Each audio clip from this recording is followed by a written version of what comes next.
Buenas tardes, mi equipo les va a hablar sobre el perfil de SWA2.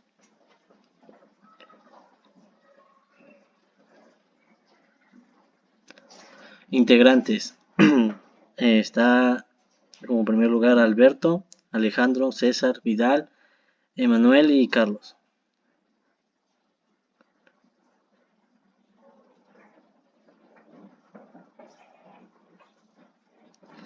Las generalidades de la función renal.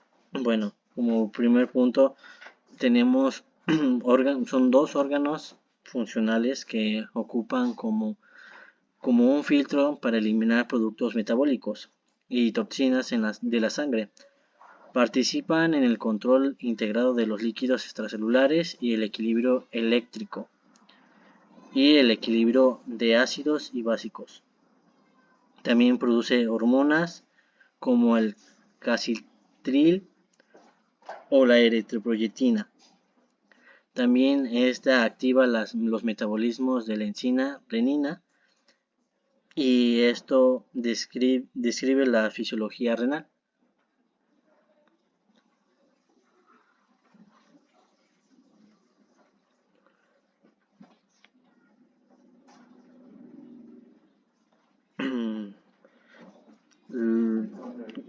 Como, como algo general, tenemos dos riñones que son dos órganos como en forma de alubias que está localizado debajo de la caja torácica de ambos lados. Este está conectado con la columna vertebral.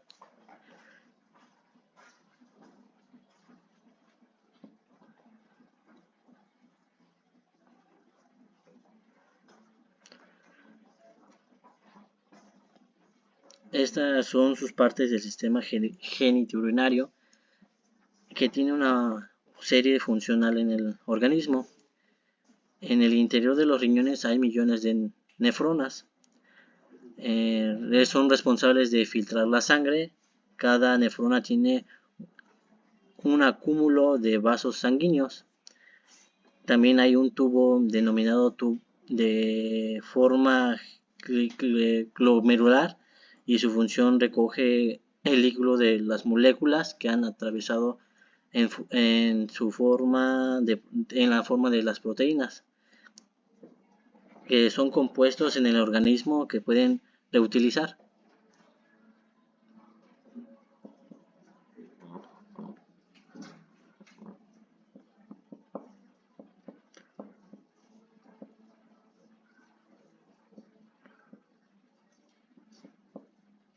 Además de eliminar desechos y regular la cantidad de agua del organismo, los riñones permiten mantener el equilibrio de muchas sustancias que están presentes en el cuerpo. Incluyen el sodio, el potasio, el cloruro, el fosfato y el magnesio y el bicarbonato. Los riñones también, además de una serie de funciones dentro del cuerpo, como la liberación de una hormona denominada eritropoyetina, que es una sustancia producida de hematitis. La liberación de esta hormona se denomina renina, que participa en el control de la presión arterial y la transformación de la vitamina D.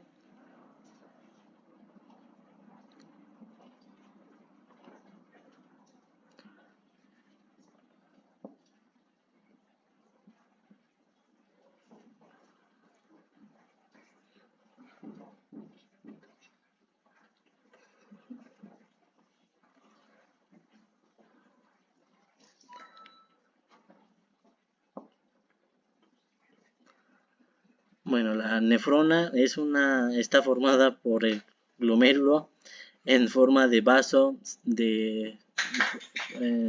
sanguíneo muy fino, rodeado por la cápsula de Bowman, una membrana de dos capas que está desembocado en un túbulo contorneado en el plasma.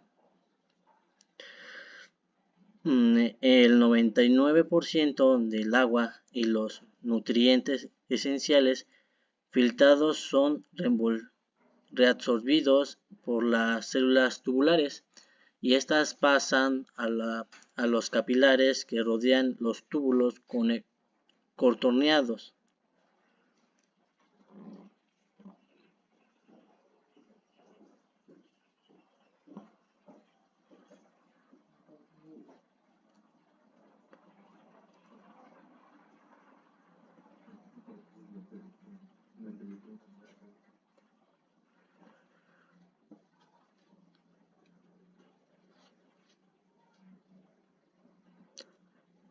Las nefronas son conductos largos que,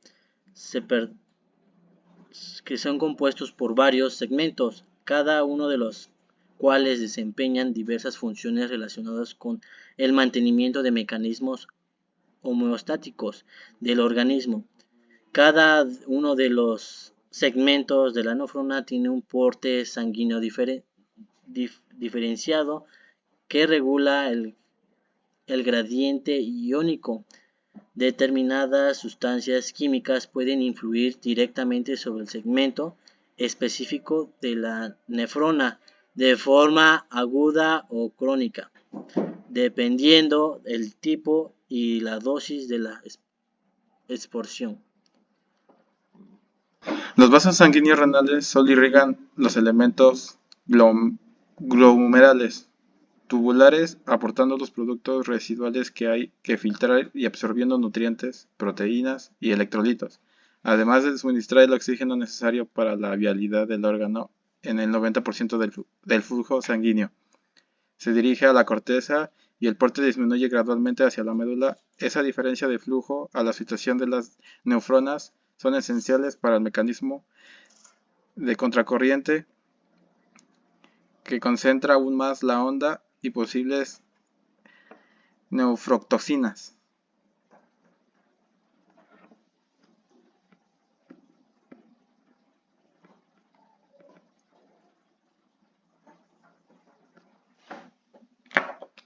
Los glúmeros solo permiten durante la filtración el paso de proteínas de tamaño determinado con una carga definida. La filtración de plasma está controlada por un equilibrio de las presiones antónica e hidrostática. Los glucosaminoglucanos, unos azúcares especializados, proporcionan una carga aniónica negativa que inhibe por fuerza electrostáticas la filtración de las moléculas con carga negativa. El estrato tricelular de la membrana basal plumeral presenta numerosos pozoditos que aumentan la superficie de absorción y forman los poros por los que pasa el filtrado.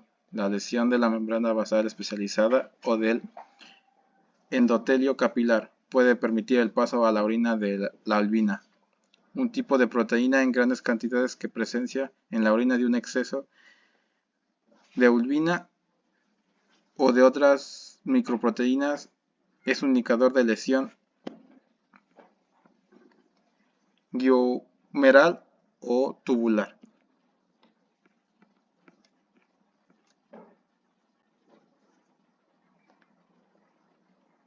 Los túbulos colectores proximales absorben un 80% del sodio, del agua o del cloruro y el 100% de la urea. Cada túbulo proximal consta de 3 segmentos, de los que el último es el más vulnerable a las exposiciones o xenobióticos, sustancias tóxicas extrañas. Cuando las células proximales resultan dañadas por metales pesados como el cromo y el riñón pierde capacidad de concentración en la orina, puede salir más diluida. La toxicidad para el segmento P3 causa la liberación a la orina de enzimas como la fosfatasa alcalina intestinal, la N-acetil beta de glucosaminidasa, la proteína de Tom Horsfall, que guarda relación en el aumento de la superficie efectiva de absorción del borde en el cepillo de las células de los túbulos proximales. Nefrotoxicidad.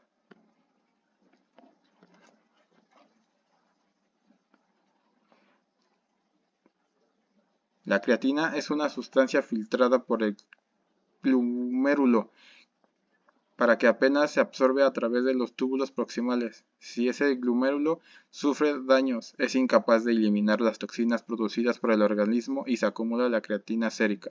Dado que la creatina sérica es un producto derivado del metabolismo muscular y depende de la masa muscular del individuo y de una medida poco sensible y específica de la función renal, pero se usa a menudo debido a su comodidad.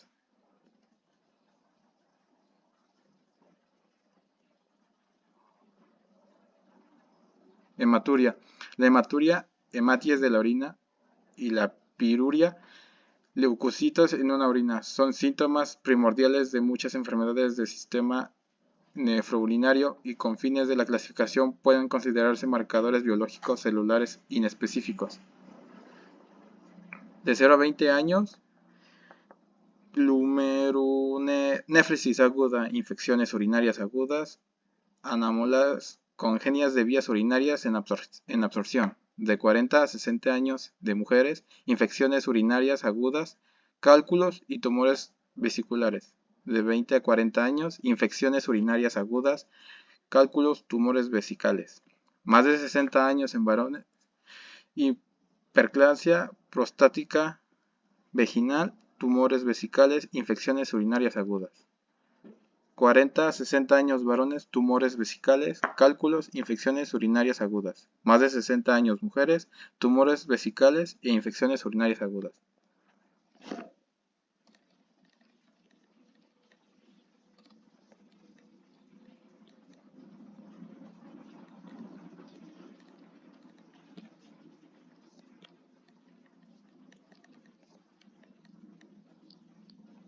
Causas de la alteración en el color de la orina. Amarillo intenso, orina concentrada con bilirrubina directa o bilirrubina fármacos. Rojiza, hematuriza, hemoglobina, mioglobinaria, porfirinas. O síndrome concicoide, fármacos, rifampicina, anticina, etc. Naranja, pigmentos biliares, bilirrubina y piridina, fármacos. Cristales de ácido úrico en el recién nacido. Marrón pardo. Negro, melanina, hematuria. Azul verdoso, intoxicación por fenol, infección por pseudomonas. Blanco lechosa, quiluria, piuria intensa. Turbia, piuria y fosfaturia. Incolora, piluria, uso de diuréticos o consumo elevado de agua. La creatinina. La creatinina en la sangre o en la tasa de filtrado glomerular estimada se encuentra fuera de los límites normales cuando el paciente tiene signos o síntomas que pueden iniciar una enfermedad o indicar una enfermedad renal. Cuando existe una enfermedad o situación que afecte al funcionamiento del riñón, se presentan ciertas enfermedades como por ejemplo la obstrucción dentro del riñón, un fallo renal agudo o crónico.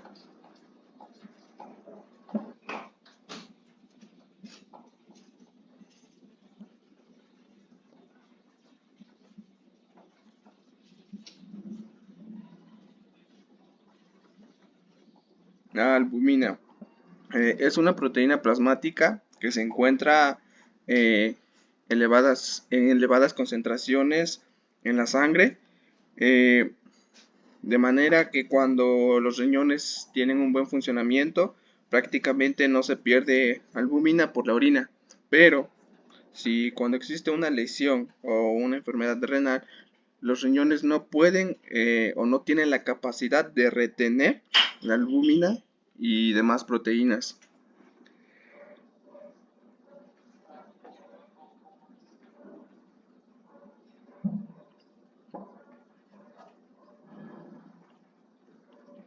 El plasma es la parte líquida de la sangre, contiene muchas y diversas proteínas.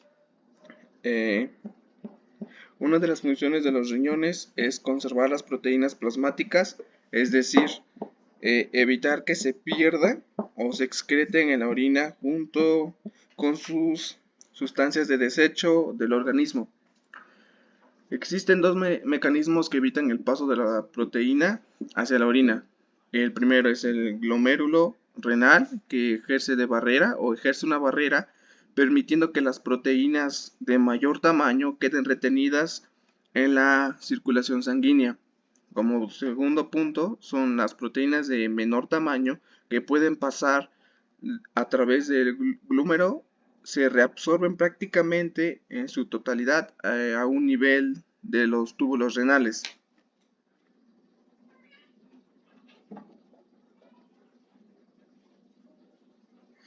La proteinuria. Esto quiere decir presencia de proteínas en orina. Aparece cuando existe una lesión de los glómerulos o de los tubos renales. La inflamación o la presencia de cicatrices en los glúmeros favorecen pérdida de proteínas por la orina. La lesión de los túbulos renales impide que las proteínas se reabsorban. Las enfermedades que se presentan cuando existe daño en los riñones con la incapacidad de retener la albúmina y demás proteínas son las enfermedades crónicas, diabetes e hipertensión.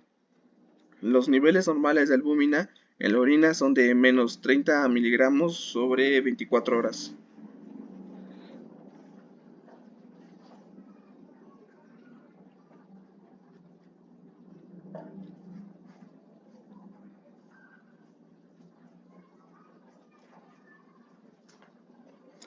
La beta-2 microbulina es una proteína que se encuentra en la superficie de las células nucleadas, tienen núcleo y forman parte del sistema inmunitario. Esta proteína es liberada de manera regular por las células hacia la sangre. La mayor concentración se encuentra en la sangre. Las concentraciones de B2M son bajas en sangre y elevadas en orina. Es probable que el daño sea tipo tubular. Los niveles normales es de 3 microgramos sobre miligramos.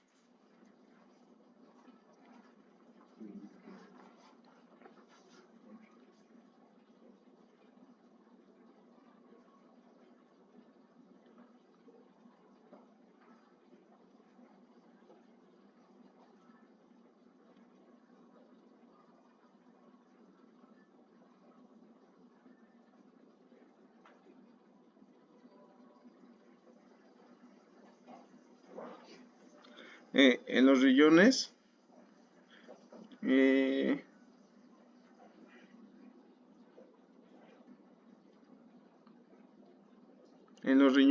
la B2M pasa a través de las unidades filtradoras de sangre, los glomérulos. A continuación se reabsorben en los túbulos renales proximales unas estructuras que recuperan agua, proteína, vitamina, minerales y sustancias útiles para el organismo en condiciones normales.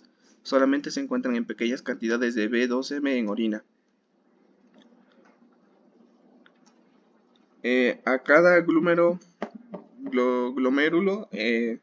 hay un tubo denominado túbulo, recoge el líquido y las moléculas que han atravesado el glomérulo y se reabsorben las proteínas, los electrolitos y demás compuestos reutilizables.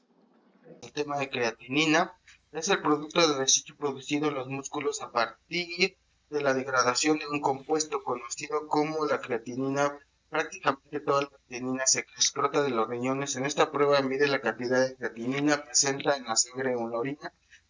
La creatinina forma parte del ciclo que produce la energía para contraer los músculos. De tanto la creatinina como la creatinina se producen en el organismo a una velocidad relevante y constante, así como toda la creatinina se explota por las velocidades relevantes constantes, así como toda la creatinina se explota por los riñones y su conducción de sangre permite estimular la función renal.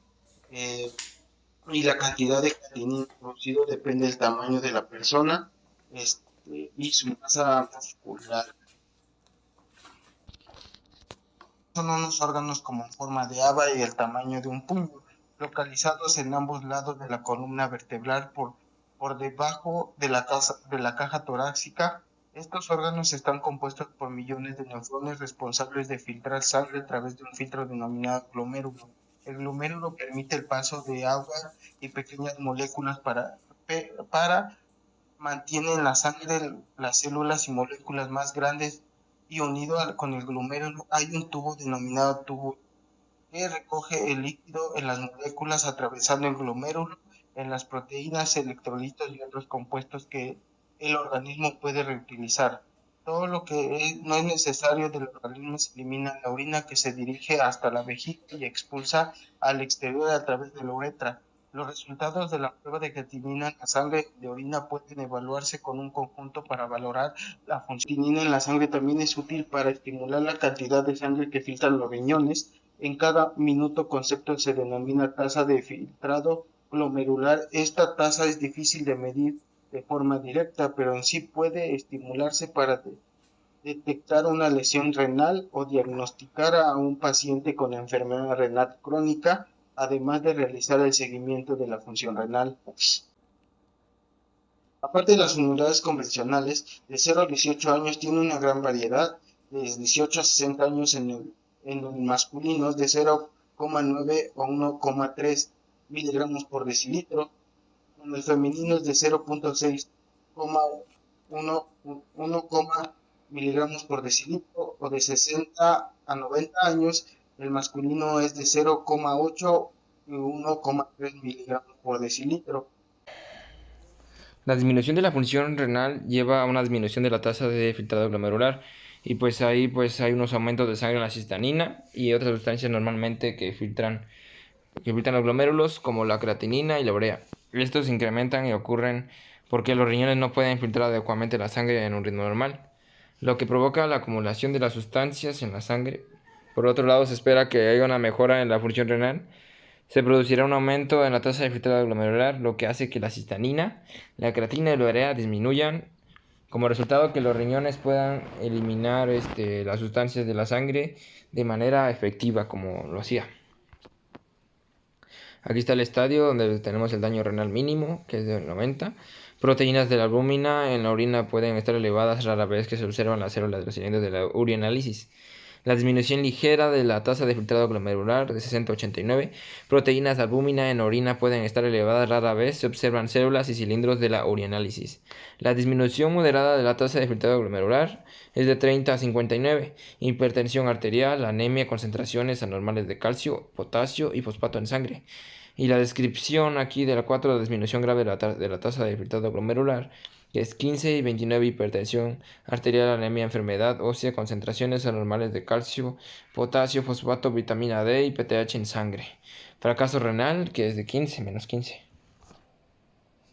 La tasa de filtrado glomerular, pues en esta es la que se encarga permite la evaluación del filtrado de los riñones.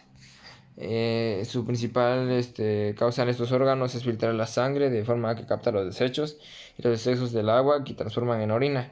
La concentración de sales y minerales de la sangre también se pueden ajustar por este método para que la sangre se mantenga lo más estable posible. Además, los riñones también producen hormonas que regulan la presión arterial, el estado de los huesos y la producción de células sanguíneas.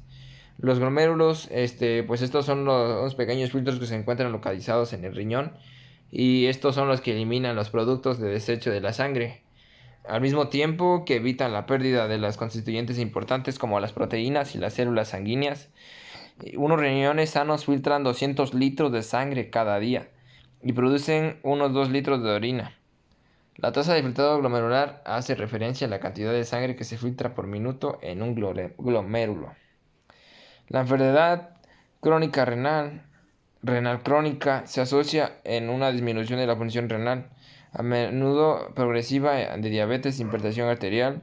Son las principales causas de la enfermedad renal crónica. Bueno, yo voy a explicar lo que son valoración de la acidificación renal.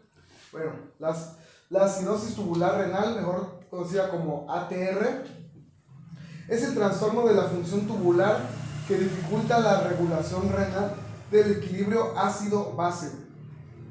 En condiciones normales, el riñón participa en el equilibrio ácido-base mediante la reabsorción de casi todo el bicarbonato plasmático que filtra por el glomérulo y mediante la excreción de hidrogeniones en forma de acidez tibulable y amonio. Bueno, este proceso se lleva en los riñones y absorbe absorbe y regula lo que es el ácido base. Se lleva en el glomérulo. El glomérulo filtra ese proceso. Bueno, para su estudio inicial analizamos diferentes parámetros. ¿Qué analizamos? Bueno, analizamos la anión gap en la sangre. Aquí podemos ver una fórmula que es sodio, cloro, hidrógeno, carbón y oxígeno. Bueno, en esta fórmula dice cuando es normal significa que hay una pérdida de bicarbonato del espacio extracelular. Esa puede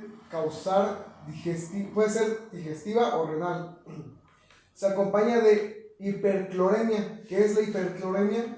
Es cuando tenemos mucho cloro en nuestro cuerpo.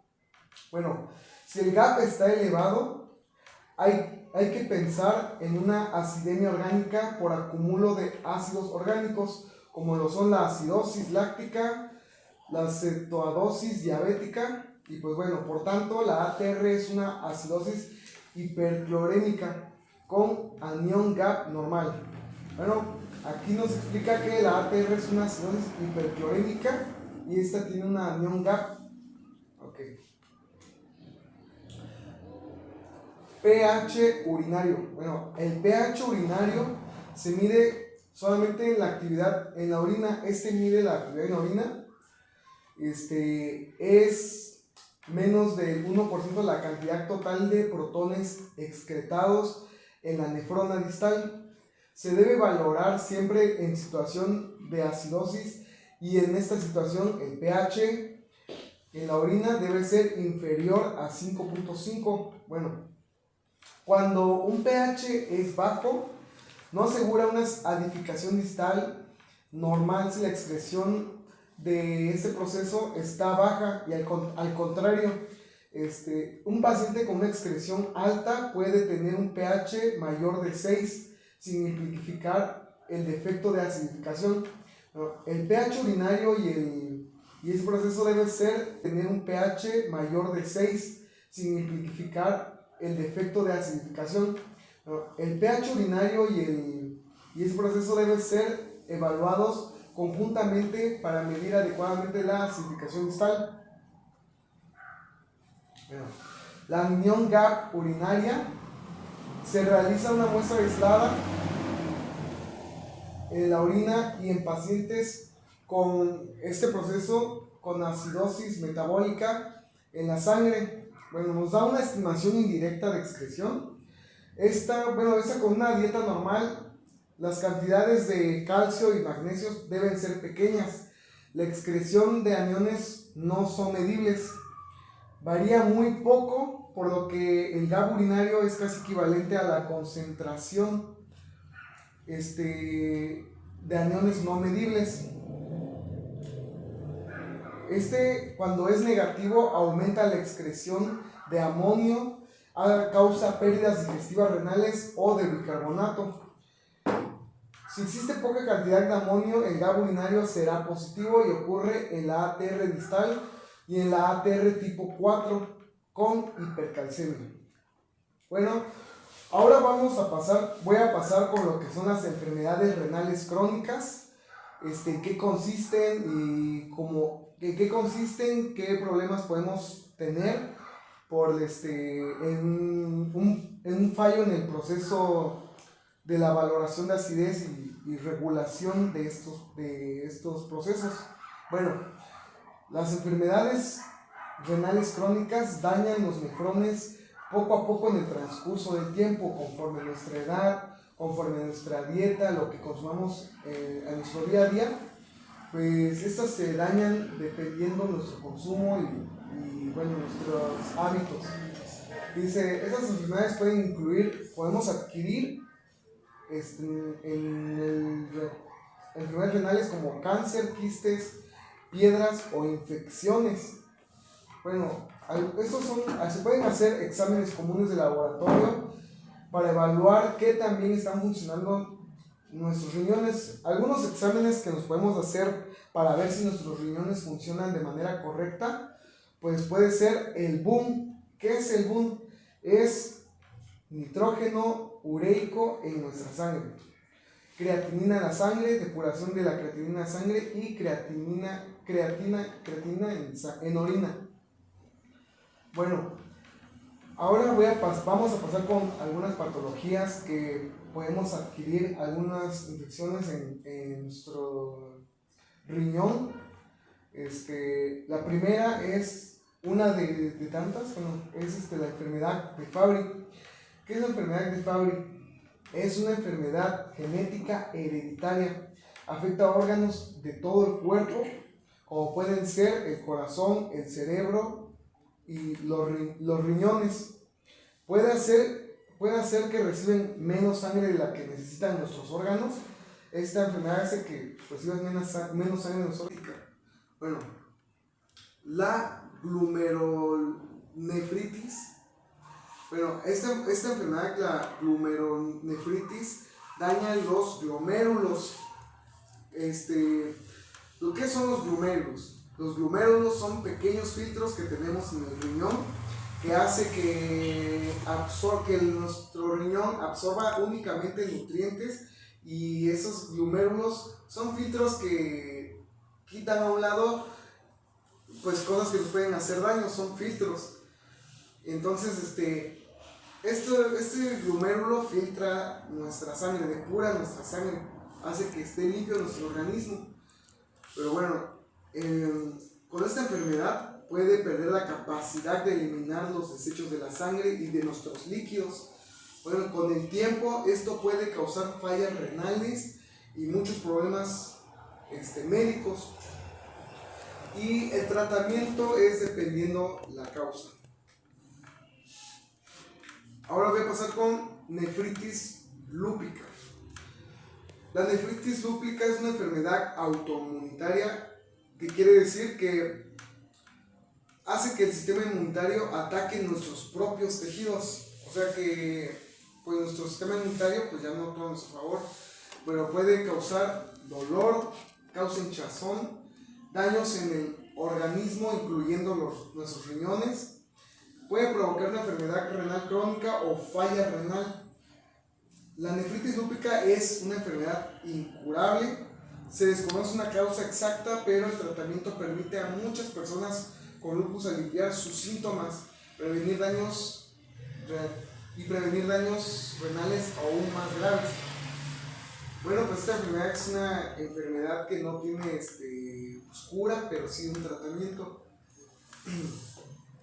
De ahí paso con lo que es síndrome hemolítico urémico atípico.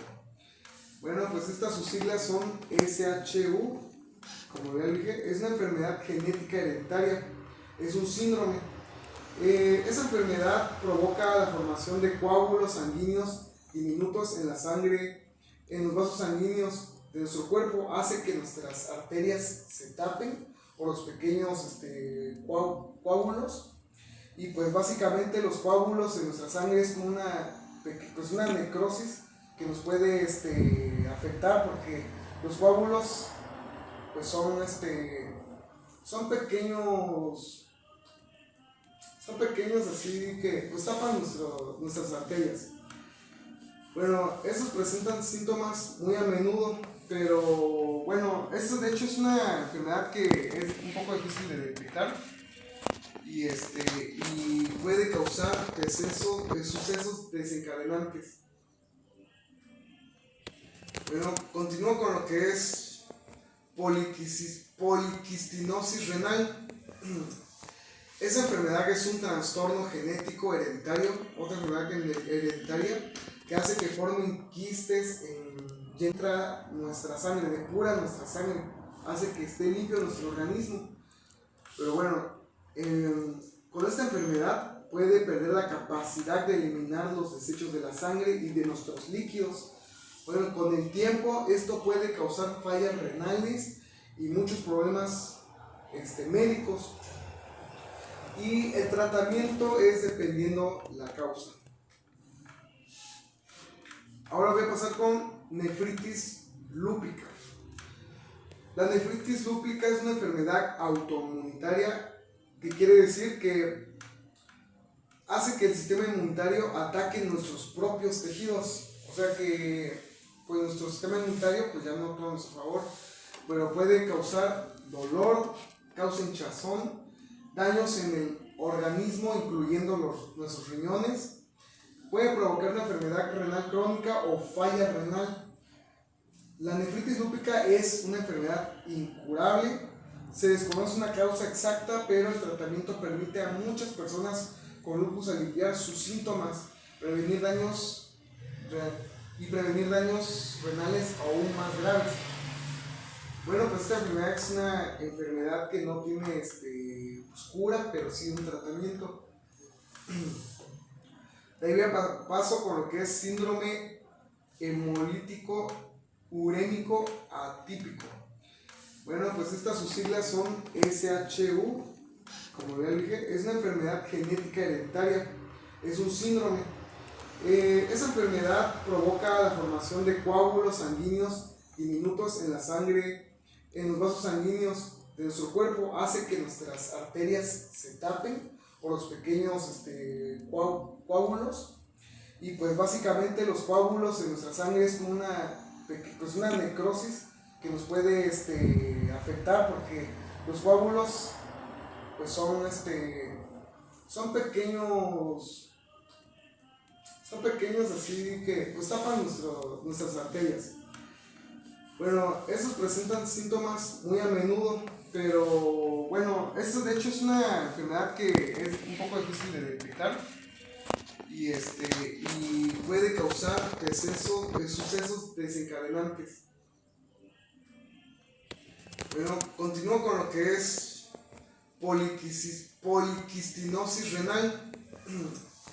Esa enfermedad es un trastorno genético hereditario, otra enfermedad hereditaria que hace que formen quistes llenas de masa y de líquido en los riñones e incluso en otros órganos, puede afectar otros órganos. Estos quistes pueden reducir la capacidad de que los riñones depuren nuestra sangre y los desechos, hace que nuestros filtros fallen, y lo que es malo para nosotros pues lo absorba nuestro cuerpo porque los filtros están fallando. Entonces no hay una cura para esta enfermedad, y los tratamientos pueden retrasar el crecimiento de los quistes, pueden impedir.